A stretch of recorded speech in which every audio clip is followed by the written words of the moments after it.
Hey guys, Alex Jailbreak Help here, and in today's video guys, I'm gonna be discussing a question that I have been asking quite a lot.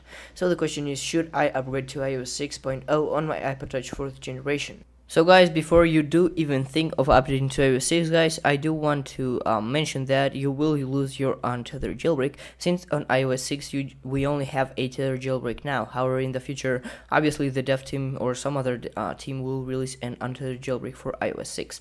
So if you're able to lose your untethered jailbreak for updating to iOS 6, well, go ahead.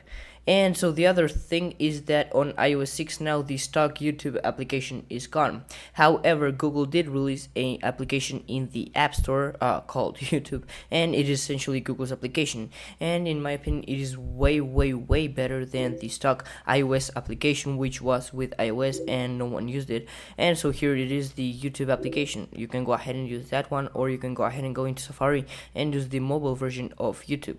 But in my opinion, this is a great application. I do use it when I am not in my Mac Mini or in my desktop computer. I just use that to quickly browse my channel and watch new videos and all of that great stuff. And also, if you do like the iOS 6 new Maps application guys, well, you can go ahead and update just for that. However, you can only get a use of this good use if you're on an iPhone 4S or a new iPhone, because you can have the 3D building thing, and on the iPod Touch 4th generation you need to jailbreak in order to get that, and it does not work as smoothly. However, if you do like the new iOS maps, well, go ahead and update. So the next thing guys is that people are believing that if you go ahead and update to iOS 6 on your iPod Touch 4th generation, you will get Siri. No, that is not the case. As you can see here, I'm on iOS 6 and I am holding my home button and voice control pops up. So yeah, that's not the case guys. You only will be getting Siri on iOS 6 if you buy the new iPod Touch 5th generation. So I just want to make that clear guys. So if you wanted to update just for that guys, well, bad news for you guys, sorry for that. But you can still get Siri in iOS 5.1.1 by jailbreaking and installing Siri, which now there are tons of different servers available guys, and it's just really easy to get a free server and Siri working perfectly fine on the iPod Touch 4th generation guys. So if you wanted Siri, well, just go ahead and jailbreak and install a package and you will have Siri. And also, some people are worried that if you update to iOS 6, your iPod Touch will get really laggy. And in some part, it is true. However, if you do not jailbreak and you do not install that many applications guys, so in my case I just have about 60 applications and like 800 songs guys, and my iPod Touch is working no problem guys. It's not lagging at all. So it only will begin lagging if you have tons of different applications and unnecessary stuff, or if you jailbreak and install tons of jailbreak tweak guys.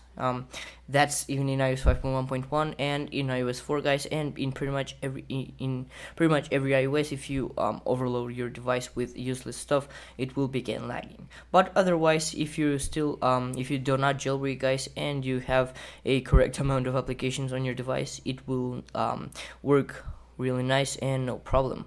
Also guys, some people have been saying that their apps start crashing when they update to iOS 6, and since the iPod Touch 4th generation has only around 400 megabytes of RAM, or what am I saying, like 200, well, if you have tons of applications running in the background, of course it will crash. So you can do two things. You can go ahead and remove those applications from the multitasking switcher, or you can go ahead and restart your device from time to time, and that will not hurt it. Instead, it will clean the RAM, and that way the application will not crash. And so I do that all the time, and my iPod Touch is working perfectly fine. No applications are crashing whatsoever. So yeah guys, just go ahead and do that, and I tell you guys that it will help you guys. No applications will crash. So guys, that pretty much wraps it up for this video guys. I really hope I did help you decide if you want to stay on iOS 5.1.1 or update to iOS 6. So leave that down in the comments below guys, and I hope you have a nice day, and I'll catch you all in my next video.